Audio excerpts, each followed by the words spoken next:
Okay, Ipswich Town fans, we have spoken in length about players that could sign for Town in January. But for anybody to sign for Town in January, space will need to be made in the squad. So here are 5 players that could leave Ipswich Town in January. Hello everybody and welcome back to the Harvey Bell YouTube channel. Today we're discussing 5 players that could leave Ipswich Town in January. Before we get into that, please do smash the subscribe button down below, leave a like on the video and tell me in the comment section as well which players you think could be shown the exit door at Portman Road. And I do just want to say as well that this isn't designed to dig anyone out or say anybody's done particularly bad. It's not like that. It's just players that I think could potentially be exploring another opportunity when the January transfer window rolls around, and certainly in terms of their career, maybe thinking that it's time for a change. So we're going to start with Ben Johnson at right back, and I'm a little bit more disappointed for Ben Johnson than I am disappointed in Ben Johnson, if that makes sense. Because we signed him on a free transfer from West Ham at the start of last season when we were going into the Premier League. He had a handful of games played in the Premier League, lots of experience at that level with the Hammers. And he came into Ipswich and I thought he was a solid right back, very dependable. Probably fair to say that he wasn't the most thrilling right back we've ever had in an attacking sense, but he was a right back that I thought was solid enough defensively and a good option in the Premier League. And then going into the Championship, I had in my head that Ben Johnson would be the breakout player of the season and somebody that would really grow connected to the fans, but he just hasn't played. And I'm a little bit surprised by that because I thought he would be somebody that would be very much one of the first names on Kieran McKenna's team sheet going into the season. But then we've signed obviously Ashley Young and Darnell Furlong, and he seems to have been a little bit lost in the pack. We've seen him on 8 occasions this season, mostly off the bench. He's not had many starts. He has played at left back as well on a couple of occasions, but he does seem to be very much on the fringe of the squad and not one of Kieran McKenna's main men, which is a little bit surprising for me. And he is a very good right back, I think. I mean, you don't play that many games in the Premier League without being a good right back, and I'm just interested to see how he feels about this season, really, because I think he would have personally hoped for more games as well. In terms of an Ipswich Town selling perspective, there's rumours that he was linked with a move to Fulham in the summer as well, and look, the reported fee going around was that they offered £10 million. I don't know how concrete that is, but I think that would be a very solid return on somebody that we actually didn't pay anything for. Of course, we've been paying him his wages, but £10 million would surely mark some sort of big return in terms of investment that's gone into the player. And I think Ipswich Town would be very happy if we could get a similar fee. So I do think that there could be a bit of Premier League interest. I do think that lower end Premier League clubs would certainly take a look if he was available for transfer. And I feel like the player would probably be quite interested in a move as well. So Ben Johnson is one that I think could be looking at an exit in January. Next up, we've got Cameron Humphreys. And look, I love Cameron Humphreys as an Ipswich Town fan as much as the next Ipswich Town fan does as well. But I think Kieran McKenna has been very open about the fact that he probably did want a loan move in the summer and that just didn't materialise for whatever reason. He had a brilliant loan spell at Wycombe Wanderers last season, and Richard Kone ended up winning the Wycombe Wanderers Player of the Season. But I think a lot of Wycombe fans voted for Cameron Humphreys as well, and as many goals as Kone did score, Humphreys assisted a lot of them, and he did also score a lot of them as well. And he played in a variation of roles. He played left midfield, attacking midfield. He can even play holding midfield as well, and he's even played left back in the Ipswich Town Academy. So he's a very versatile player, but at 22 years old now, I do feel like he'll be wanting to play regular football. And I would prefer it if we could send him out on loan rather than get rid of him, because I do really want to see Cameron Humphreys play for Ipswich Town in the future. And we speak a lot about him being a victim of the club's success in the fact that we obviously got those successive promotions. And I think had we have stayed in the Championship for another season, we would have seen a lot more of Cameron Humphreys. And I'm surprised we haven't seen more of him this season, if I'm being honest. But I do wonder if Town might bring in another midfielder in January, and that would pave the way for Cameron Humphreys to leave on loan. And in terms of where he goes, I'd like to see him go to somewhere top end of League One, maybe even bottom half of the Championship. But certainly when you look at teams like Bolton, Stockport and Cardiff City all doing so well in the league below, I think they would be very positive places for him to go and build on his loan spell at Wycombe last year.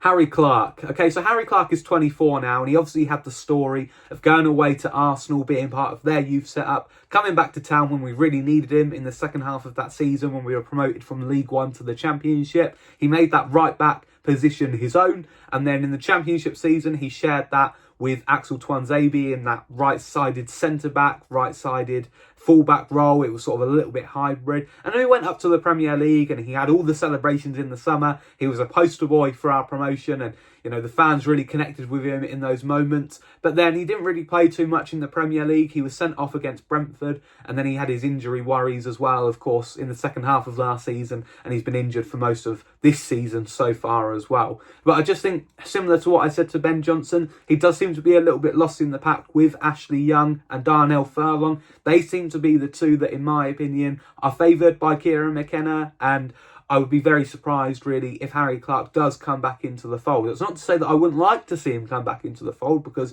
I appreciate everything that he's done for the club, but I do think that he is one that will be looking for his next move, and he's very solid player at this level as well. I feel like he could definitely go to a mid-table championship club. The one that sticks in my head for some reason is Derby County. He obviously had a loan spell with Sheffield United in the second half of last season as well, so it shows that he can play for teams at this level, and I think he will go to somebody like that in the second half of this season, and probably on a permanent basis as well. Next up, we've got Elkan Baggott. So Elkan Baggott is a player that has been on the fringe of the squad for a little while now. He's had various loan spells away from Ipswich Town, but he's 23 years old now. He's going to be wanting to look for the next stage of his career, I feel. I mean, this season he's been on the bench a few times. He seems to be the main cover if either Cedric Kipray or Jacob Greaves were to get injured, although we haven't seen him on that many occasions. He is the fourth centre-back, and I feel like he's there in case of emergency at the minute. And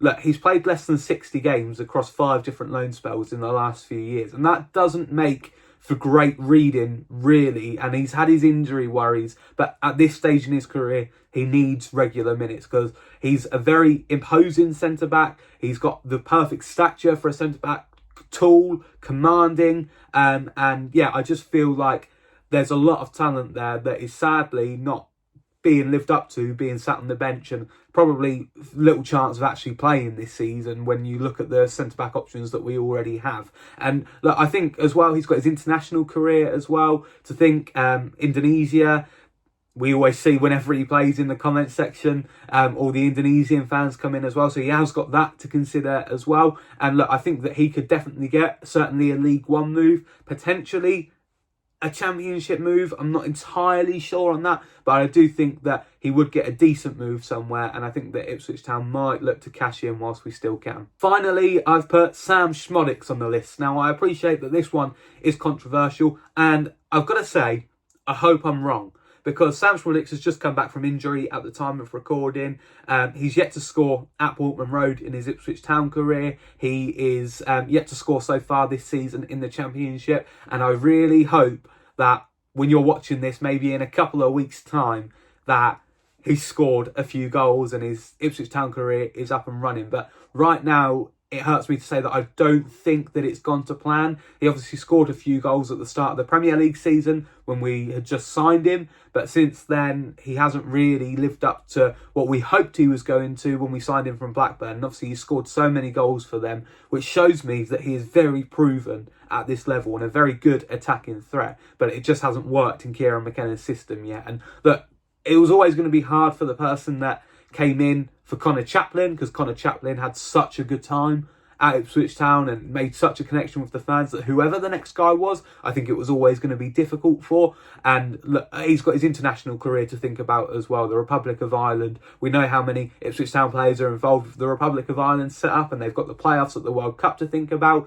and he needs minutes if he wants to be considered for the international squad. I know that their fans have maybe not been so kind to him and suggesting that he may not be as committed, and I don't get that impression at all. I do feel like he is a player that is committed to playing lots of football. I feel like when he's on the pitch, he works very, very hard. I have no doubt that he would do the same for the Republic of Ireland as well, but I just don't think it's necessarily worked out at Ipswich Town yet. And I feel like if it doesn't over the next few weeks, then he could be somebody that the town think that they can get good money for and would free up a squad space as well, especially when we've got Chuba Akpom, Marcelino Nunes there as well. Nunes is playing phenomenally at the minute, so if we could get a good fee for Sammie Szmodics, and especially at 30 years old, I do wonder if the club might consider sort of pulling the trigger on that and trying to make a profit where we can. So look, I hope Sammie Szmodics proves me wrong. I hope Szmodics has a massive upturn in form and starts scoring loads of goals, that'd be really good to see. And having a fit and informed Sammie Szmodics firing across the second half of this season could be crucial to a promotion bid. But at the minute, I do think Sammie Szmodics is on a list of Ipswich Town players that could leave the club this January. And those are my 5 suggestions. I don't know what you think of those. Tell me in the comment section. Is there a player that you think might be leaving the club this January as well? And also, if you haven't told me already, who would you like to see come to Portman Road this January as well? Other than that, that's all from me. So thank you very much for watching and keep on keeping on.